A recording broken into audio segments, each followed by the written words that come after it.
નમસ્કાર, રામ રામ, જય શ્રી કૃષ્ણ.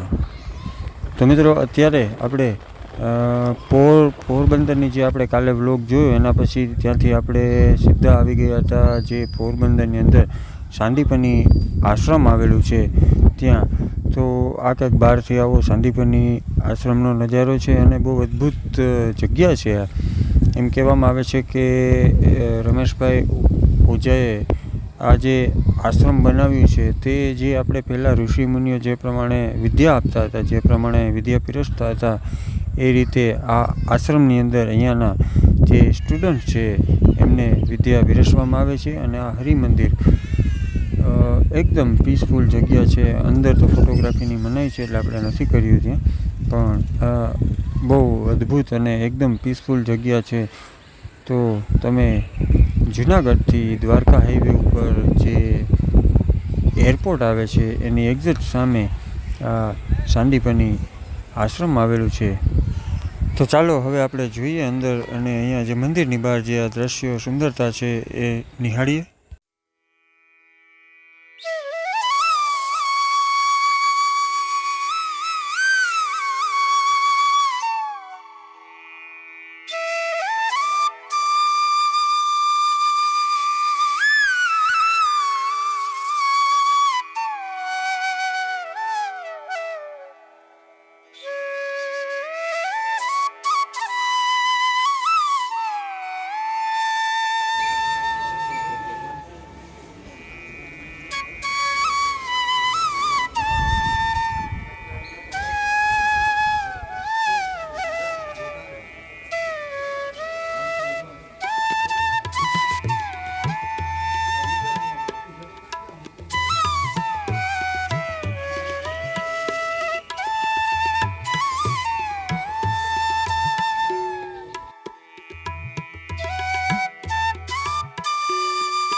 તો અત્યારે આપણે ચાંદીપની આશ્રમ આવ્યા છીએ અને હમણાં જે પાછળ જાય છે જે ચાંદીપની આશ્રમના આપણા શ્રી રમેશભાઈ ઓઝા, ભાઈ શ્રી રમેશભાઈ ઓઝા, આ આખું આશ્રમ એમનું છે. અને મારી પાછળ જે છે એ ચાંદીપની સ્કૂલ છે.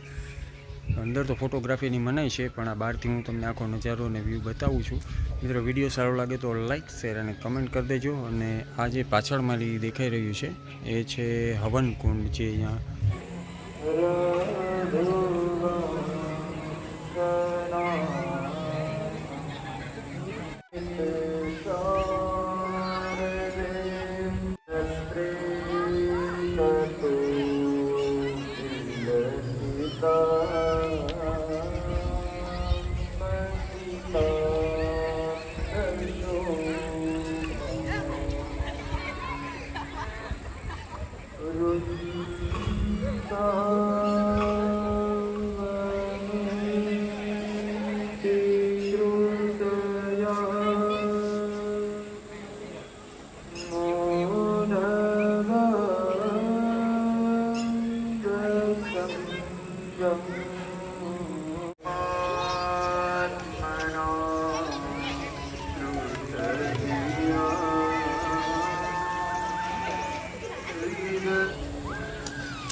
તો આપણે ચાંદીપની મંદિરે આવ્યા હતા. આરતીનો ટાઈમ હતો તો આરતી કરી અને થોડીક વાર પીસફુલ જગ્યા છે, એકદમ મજા આવે એવી.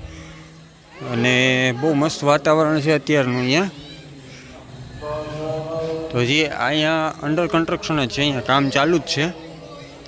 તો આ જે આશ્રમ છે એ ચાંદીપની આશ્રમ તરીકે ઓળખવામાં આવે છે. અને આપણા જે કથાકાર ભાઈ શ્રી રમેશભાઈ ઓઝા છે એમનું આ આશ્રમ છે આખું.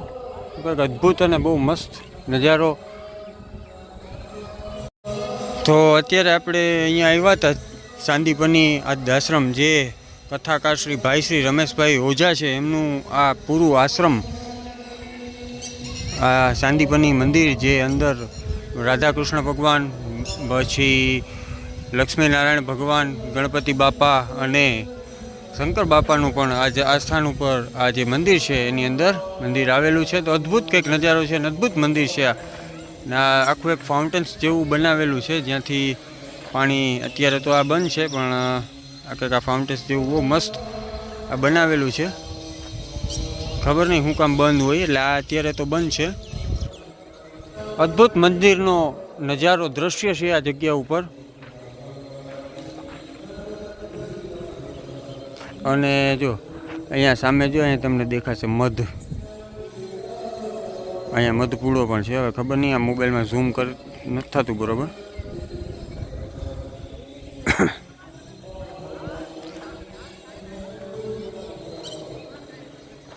તો જે આ રીતનું કંઈક આખું ફાઉન્ટેન્સ બનાવેલું છે આ જગ્યા ઉપર. અદ્ભુત, બહુ મસ્ત કારીગરી કરેલી છે આની અંદર. ભગવાન ભોળેનાથ અહીંયા બિરાજમાન છે. મારી પાછળ જોઈ શકો છો આખે આખું જે આ ફાઉન્ટેન્સ છે એ બાજુમાં મેં તમને હમણાં બતાવ્યું, અહીંયાથી પાણીનું બધું ફુવારો અને એ રીતે બધી વસ્તુ આવે છે. અને અહીંયા જે પાછળની સાઈડમાં ભગવાન ભોલેનાથની ઉપર પ્રતિમા રાખવામાં આવેલી છે અને પ્રતિમાથી પાણી આવે છે. અને અહીંયા જે બાજુમાં બીજું ફાઉન્ટેન્સ છે ત્યાં પાણી જાય છે. અને બહુ મસ્ત આ આખું બનાવવામાં આવેલું છે ફાઉન્ટેન્સ. અને આ મારી પાછળ જે મંદિર છે ચાંદીપની, બહુ અદ્ભુત અને બહુ સુંદર મંદિર છે. એકદમ પીસફુલ જગ્યા છે. તો પોરબંદર આવો તો તમે આ જગ્યાની મુલાકાત, અચૂકથી મુલાકાત લેજો આ જગ્યાની, ભૂલતા નહીં. અને મિત્રો, વિડીયો સારો લાગે તો લાઈક, કોમેન્ટ અને વિડીયોને શેર કરી દેજો. અંદર ફોટોગ્રાફીની મનાઈ છે એટલે આપણે નથી કર્યું. તો ચાલો હવે અહીંયાથી આગળ જઈએ અને જોઈએ ક્યાં જઈએ એ નક્કી નથી. તો અદ્ભુત મંદિર છે.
અને આ જે સામે તમને દેખાય છે ત્યાં જે હવનકુંડ છે એ બનાવવામાં આવેલો છે.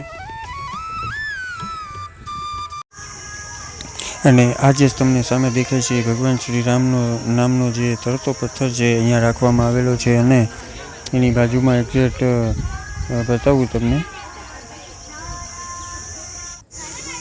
તો અહીંયા એની બાજુમાં ગિરિરાજની જે પર્વત છે એનું આખું સ્ટ્રક્ચર બનાવવામાં આવેલું છે અને અદ્ભુત છે. અને આ જે છે એ આટલાની અંદર ગાર્ડન જેવું બનાવ્યું છે અને એની અંદર આ બનાવવામાં આવેલું છે. તો અદ્ભુત જગ્યા છે.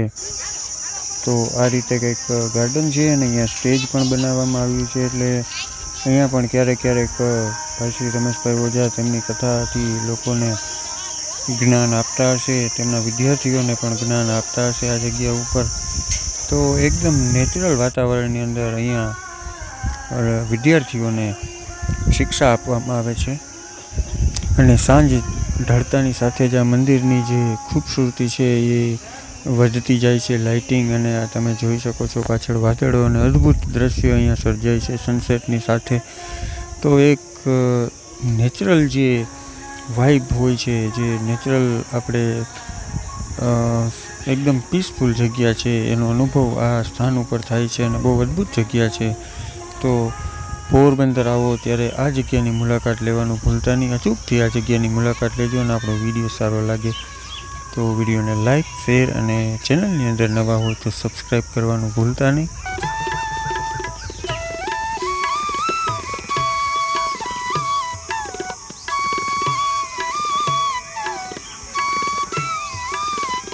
તો સાંદીપની આશ્રમની અંદર એન્ટર થતાં જ એક આપણે કોઈ ઋષિમુનિના આશ્રમની અંદર આવી ગયો એવો અનુભવ થાય છે. અને આ જે સાંદીપની મંદિર છે એ ભાઈશ્રીનું સપનું હતું અને એ સપનું 13 વર્ષ બાદ અને ઘણી મહેનત બાદ આ મંદિર બનાવવામાં આવ્યું છે. અને અહીંયા વિદ્યાલય પણ છે.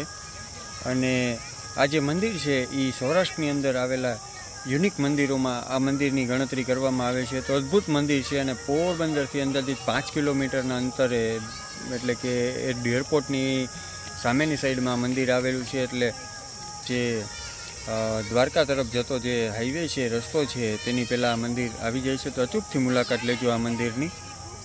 તો આ જે મંદિર છે એને બનાવવા માટે ભાઈ શ્રી રમેશભાઈ ઓઝાએ ગુજરાત સરકાર પાસે 1998માં અંદાજે પ્રસ્તાવ રાખ્યો હતો. અને 1991ની અંદર કંઈક આ મંદિર 1991ની અંદર આ મંદિર બનાવવાનો પ્રસ્તાવ રાખ્યો હતો. અને ત્યારબાદ ગુજરાત સરકારને જે પ્રમાણે ભાઈ શ્રી રમેશભાઈ ઓઝાએ જે પ્રમાણે વાત કરી હતી કે જે જૂના જમાનાની અંદર ઋષિમુનિઓ છે એ જે પ્રમાણે જ્ઞાન અને વિદ્યા પીરસતા હતા એ રીતે આપણે એક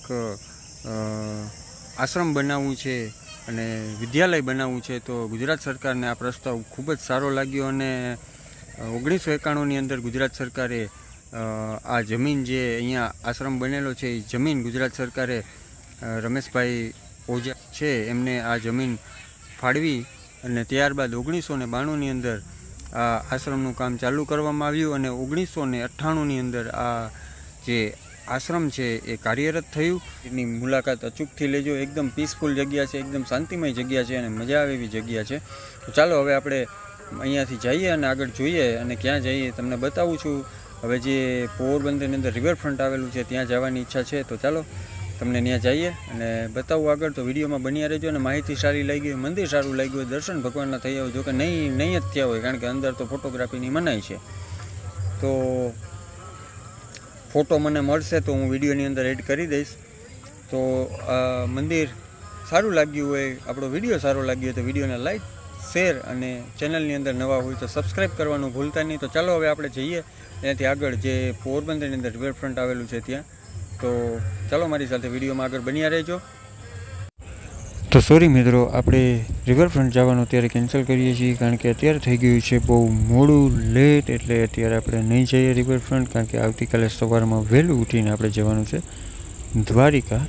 તો આ વિડીયોને આપણે અહીંયા જ સમાપ્ત કરીએ. અને વિડીયો સારો લાગ્યો હોય તો વિડીયોને લાઈક, શેર અને કોમેન્ટની અંદર જય શ્રી દ્વારકાધીશ લખી નાખજો, જેથી કરીને આપણો વિડીયો વધારે બૂસ્ટ થાય, વધારે લોકો સુધી પહોંચે. અને ચેનલમાં નવા હોય તો સબસ્ક્રાઈબ કરી નાખજો. તો મળીએ આપણે આવતીકાલે નવા વિડીયોની અંદર. ત્યાં સુધી બાય બાય, ટાટા, જય દ્વારકાધીશ.